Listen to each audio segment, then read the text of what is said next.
好，大家好。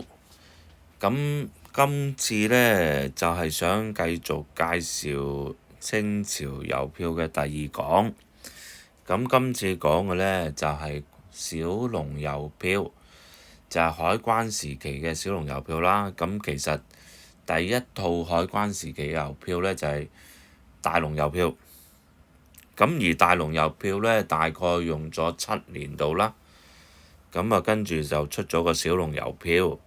咁如果你係啱啱入手嘅呢，咁我其實覺得呢個小龍郵票喺無論喺價錢啦，又或者即係便偽方面呢，係容易啲做到嘅。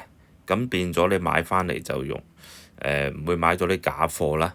嗱，你見到我照一照呢，其實你見到有水印嘅小龍郵票比對大龍郵票，其中個特徵就係佢嘅紙呢係有一個太極嘅水印喺度，好明顯嘅。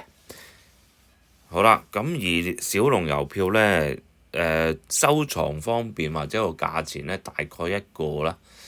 你頭先見到嗰啲品相啦，咁就100零蚊至300蚊度啦。咁當然如果靚啲就唔止啦。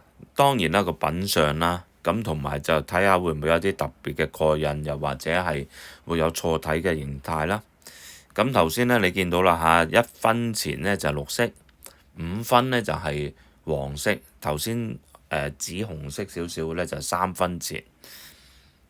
咁好啦，佢有幾個變化嘅。第一個就佢有2版嘅，第一版呢就12紙多啲啦嚇。咁第二版呢，海關小龍票就1885年開始出嘅。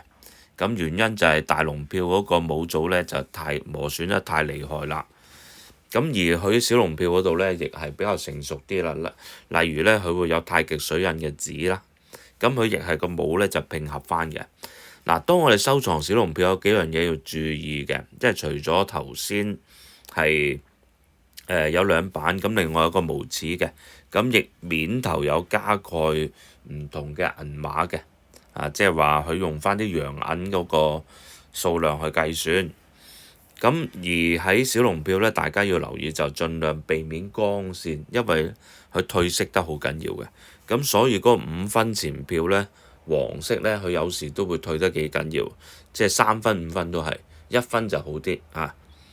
好啦，咁你見到啦個水印呢，因為外國人唔好清楚啊，咁所以可能出現有啲倒水印嘅情況。好啦，呢個第一期嘅就係12又2分1齒個齒距，咁佢亦有一個無齒無法個無OK。咁留意喎，有時呢啲票未必係新票，一定係貴啲嘅。如果一般嚟講，小龍郵票呢個量都係多嘅，咁就當然啦，冇之前嗰個上一次介紹紀念溥儀登基嗰個郵票咁多啦。咁但係呢，佢個價錢都係幾百蚊嘅啫，大概200零蚊到一個啦。咁要睇下啦咁你見到呢啲有變化啦，譬如個字有啲變啦，又或者中間呢冇咗齒啦。咁呢啲嘅變化呢，亦會令到個價錢升高嘅即係呢啲更加少見啲啦。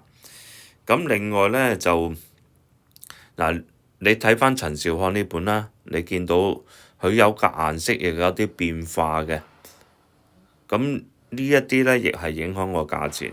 如果佢印嘅時候呢，有鬼影即係有個複印我哋叫咁個價錢就更高啦。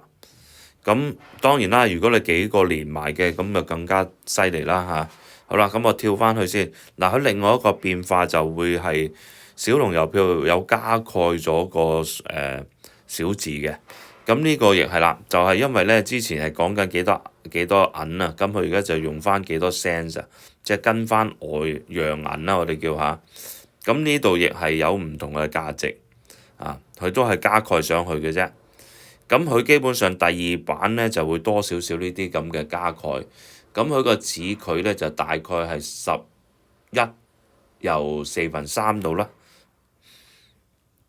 OK， 咁如果當然啦，你呢啲比較難見到啦，咁我建議你入手呢都係買啲比較平價少少啦嚇，即係我諗你預都係200蚊之內㗎啦。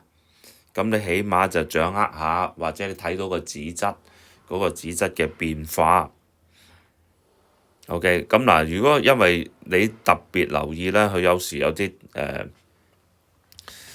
人會造假嘅，即係佢都係買個小龍郵票翻嚟，咁但係咧就佢知道有一啲譬如，咦個齒邊係直邊喎，咁佢其實可能自己戒咗都未定㗎。咁另外就小龍郵票，你避免個強光啊，頭先都提過。咁頭先我照一照嘅啫嚇，你千祈唔好俾太陽曬到佢。咁咧，因為佢呢啲咁嘅墨咧就會好易褪色嘅。咁我都有一個就我買翻嚟，咁我見到平平地就係歐洲訂翻嚟嘅，回流翻嚟啦。咁我冇記錯嗰個郵票就成堆買翻嚟，咁圍起幾廿蚊嘅啫。咁都好多年前啦，其實都咁嗰個就褪色得幾緊要嚇。咁當然啦，我哋玩郵票嘅都係可以睇翻到個歷史啦。咁同埋就係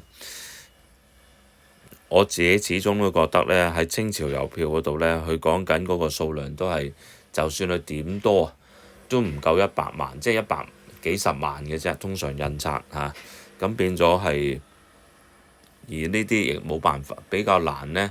嗰個紙咧比較難揾現時嘅紙去做偽冒啦。咁嗱，我再睇下啦，下條片我會再介紹另外一啲值得收藏嘅郵票。好多謝各位咁希望可以 subscribe 我個 channel 啦，撳 like 睇廣告啦，多謝。